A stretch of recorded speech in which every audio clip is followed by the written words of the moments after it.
Bonjour mes chers Gémeaux, je suis très contente de vous retrouver aujourd'hui pour les énergies du mois de décembre.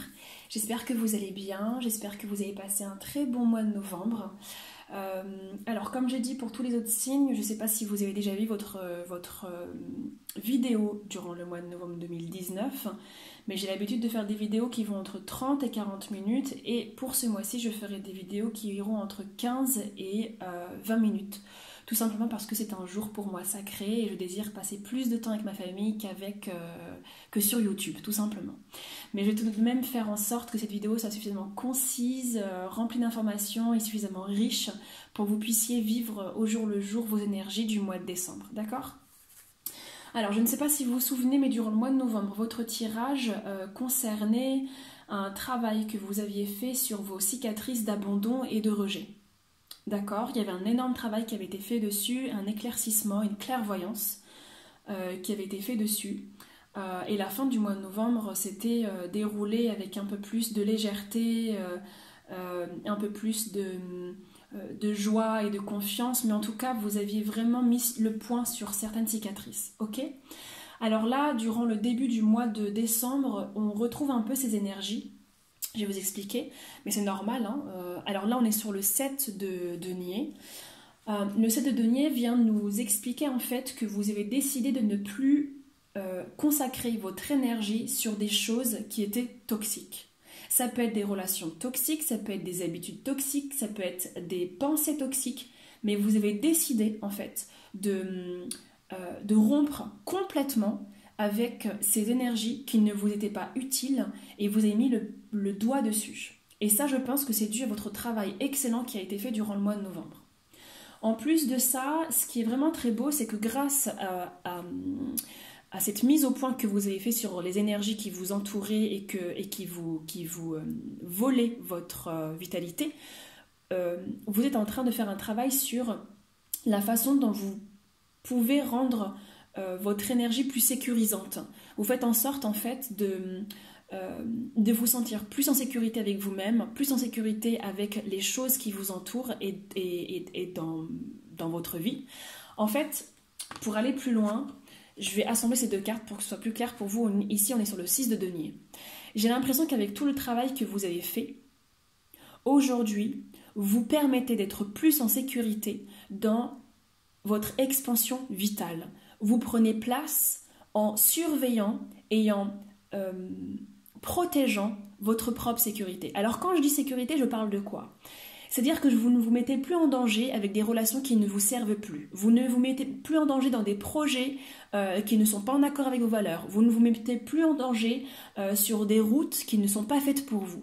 Et en fait, avec tout le travail que vous avez fait sur qu'est-ce qui va alimenter ma source de vie et qu'est-ce qui va au contraire détruire ce qu'il y a de plus beau en moi, dans ce travail que vous avez fait, eh bien, vous avez maintenant aujourd'hui la chance et la possibilité de combler les deux. C'est-à-dire à la fois, exactement comme cette espèce d'ombre qui s'élève vers le tournesol, à la fois de pouvoir répandre votre énergie lumineuse, de pouvoir donner de l'amour à vos proches, de pouvoir donner votre générosité, de votre intelligence, de votre créativité, d'être dans le don de soi, tout simplement, les Gémeaux. Ça, c'est une chose que vous savez énormément faire parce que vous avez une capacité à donner, c'est incroyable et vous êtes extrêmement généreux.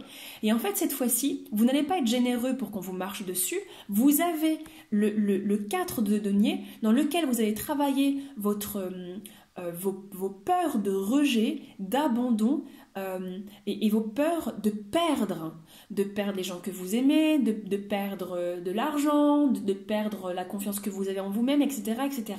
D'accord? Alors, ce que je veux soulever, c'est que vous n'êtes pas tous, et c'est normal, au même stade de travail spirituel, d'éveil, d'épanouissement personnel, d'accord? Donc ces trois cartes viennent soit, comme je viens de vous le dire, vous certifier et vous dire qu'en effet ce travail est en cours et que vous êtes en train de le faire, soit ces cartes viennent vous demander de le faire. Ces cartes, comme si elles venaient mettre le poing et le doigt sur ces blessures pour vous dire, si tu veux aimer, si tu veux répandre ta générosité, le don de soi, si tu veux répandre ta source vitale, tu dois d'abord mettre des limites pour te sentir en sécurité et arrêter avec des relations, des projets et des énergies toxiques. D'accord ? Alors, quoi qu'il en soit, à travers tout ce travail, qu'il soit en cours, qu'il soit déjà fait ou qu'il soit tout juste en train de se faire, vous avez cette ambition du valet de bâton. Là, on est sur la carte qui s'appelle épanouissement personnel. D'ailleurs, je ne l'ai pas dit, mais le tarot s'appelle Vision Quest.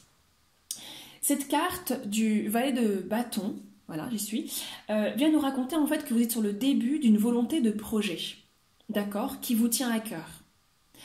Vous avez une idée, vous avez une envie, un désir de monter quelque chose qui vous vient comme ça au mois de décembre, ou en tout cas que vous aviez dans votre cœur depuis longtemps, mais que vous désirez en fait vraiment le mettre en œuvre. Et le valet de bâton, qui est une carte d'action, vient nous raconter aussi que cette action, ce désir, ce début d'action, parce qu'on est quand même sur le valet, on n'est pas encore sur le cavalier, vous n'êtes pas encore dans l'action, mais c'est dans le désir, c'est un message, exactement comme cette jeune fille, c'est un message que vous envoyez à l'univers, qui explique en fait que c'est accompagné de joie, de bonheur, c'est accompagné d'un côté un peu enfantin, vous voyez un peu ce côté enfantin et insouciant, d'accord? Vous savez, comme lorsque l'on a au début une espèce d'effervescence d'une idée, d'un rêve, eh bien c'est toujours au début une espèce d'exaltation, c'est un peu ça qui se passe, d'accord? Sauf que la carte qui est au-dessus, c'est le 8 d'épée. Donc je pense qu'elles sont réellement liées, ces deux cartes, et elles sont liées aussi aux 3 autres cartes que je vous ai montrées. Vous savez, liées au rejet, à l'abandon, aux cicatrices, se sécuriser pour être soi, etc.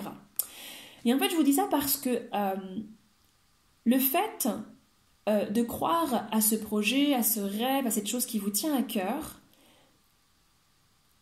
ouvre en vous des questionnements, une espèce de trouble au niveau de vos pensées.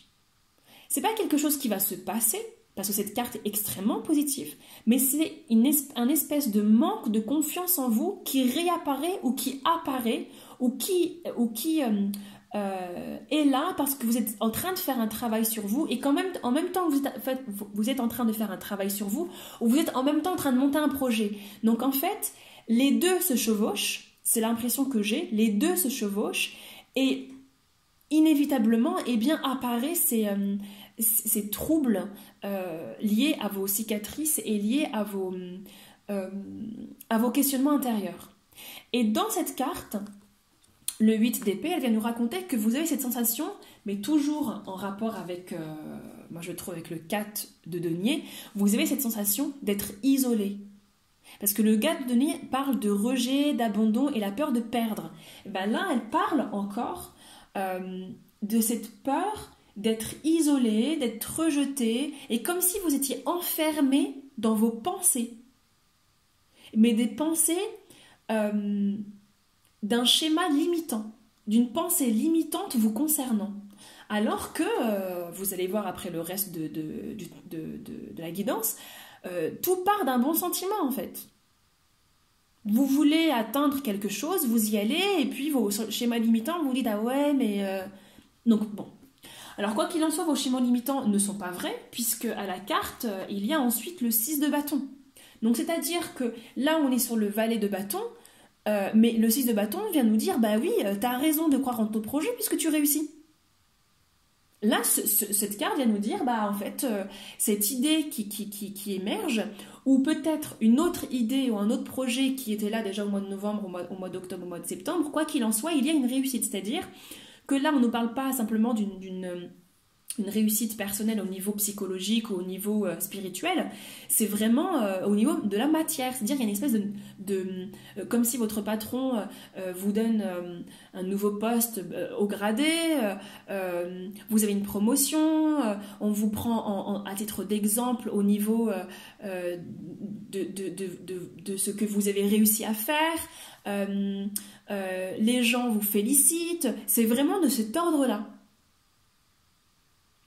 Il y a c'est de la gloire, voilà, c'est comme ça que je devrais l'appeler, la gloire. Mais c'est pas une gloire qui vous tombe dessus, c'est quelque chose que vous avez atteint parce que c'est le but que vous vouliez atteindre et vous allez viser cet objectif pendant plusieurs mois ou peut-être même plusieurs années. Et en même temps que vous avez cette gloire à la clé et qui arrive au mois de décembre, à côté vous avez ce travail que vous faites sur vous-même avec ces brèches qui s'ouvrent liées à votre passé. D'accord? Donc, ce qui se passe ensuite, et c'est vraiment très fort ce que vous vivez au mois de décembre, là, on est sur les cartes 21, donc du tarot, et c'est la carte du monde, ok? Et aussi, ici, on est sur la carte du 5 de coupe. Alors, elles n'ont toutes les deux rien à voir, mais en même temps, si, par rapport à ce que vous vivez. Je vais vous expliquer. Ici, le monde nous explique en fait qu'il y a un cycle qui se termine. Un cycle qui se termine, mais qui rentre énormément écho avec le 6 de bâton, parce que dans le monde, on parle de victoire, d'abondance, de réussite, on parle des choses qui ont été atteintes, on est au summum de ce que nous avions prévu, on est au summum de notre notoriété. C'est la carte qui complète parfaitement la carte de la victoire du 6 de bâton. Mais, il y a juste au-dessus le 5 de coupe. Et de ce que moi, comment j'arrive à lire les cartes, c'est que j'ai l'impression que cette victoire, que ce que vous avez réussi à atteindre, qui vous rend quand même joyeux, parce qu'au niveau de l'ego, pas que de l'ego, mais au niveau de votre fierté, dans le sens où vous avez quand même tout fait, jour après jour, étape par étape, pour accomplir ce projet, pour réussir à ce on voit ce que vous avez réussi à faire, et qu'on vous remercie pour cela, vous êtes quand même heureux de ça, il n'y a pas de tristesse, mais il y a comme un mécontentement, une déception, comme si vous disiez, bah ouais, mais en fait, je veux plus de ça. Bah oui, mais en fait, cette vie, c'est pas celle que je veux. Et j'ai la sensation que c'est parce que vous faites tout ce travail dans votre vie, tout ce travail émotionnel, que vous vous rendez compte que ce que vous avez planifié dans votre vie était un plan basé sur des cicatrices. Donc du coup, ce n'était pas un plan basé sur votre âme, mais un plan basé sur vos schémas limitants. Quand bien même vous réussissez dans ce que vous aviez planifié, ça ne vous contente pas. Parce que ce n'est pas votre chemin de vie. Moi, j'ai l'impression qu'on parle carrément de destinée. Que là, vous vous rendez compte que votre destinée n'était pas ça. Quand bien même vous êtes content et vous êtes fier de vous, ça, il n'y a pas de souci là-dessus, vous dites voilà, vraiment, j'ai réussi quand même, malgré tout, à aller jusqu'au bout, j'ai réussi à avoir ce poste, j'ai réussi à gagner, en fait, tout simplement, et à prouver que j'en valais la peine. Bah, en fait, là, vous vous dites bah non, ça ne me convient pas, c'est pas le chemin que je veux aujourd'hui. J'ai l'impression qu'il y a cette notion où vous dites dans tout ce que j'ai vécu dans mon passé, dans tout ce que je comprends, c'est pas le chemin que je veux. Et du coup, juste après, et là je trouve que ces deux cartes s'enchaînent, donc je vais les lire en même temps, on est sur le cavalier de bâton et là on est sur le 4 de coupe. Il y a cette idée où vous reprenez directement les rênes après, avec courage, où vous vous dites ok, ce chemin que j'ai pris, qui grâce à Dieu, grâce à mes anges, grâce à ma foi, grâce à mon courage, grâce à ma volonté, j'ai réussi à acquérir et à monter au summum, à être là où je voulais être, enfin là où je pensais vouloir être. Ok, j'accepte, mais maintenant, je tourne le virage, quoi. Je prends un autre chemin. Et je prends mon courage à deux mains, je l'assume et j'y vais. D'une, moi j'ai envie de vous dire bravo, parce que c'est pas forcément facile de se rendre compte que c'était pas notre destinée, puis on prend un autre chemin, on bifurque quoi. Et c'est vraiment exactement comme cette image, c'est-à-dire que vous êtes en train de vivre deux chemins parallèles quoi. entre ce que vous pensiez être et entre ce que vous êtes. Vous voyez? Et cette carte, le 4 de coupe, bah justement parle du fait que votre vie ne vous convient pas, il y a comme un ennui, une insatisfaction, et pareil, émotionnel. De toute façon, là, vous avez vu, on est sur le 4 de coupe, là, on est sur le 5 de coupe. Hein. Tout s'enchaîne. Hein. C'est hyper logique. En fait, votre guidance est hyper logique, quoi. Ça coule de source.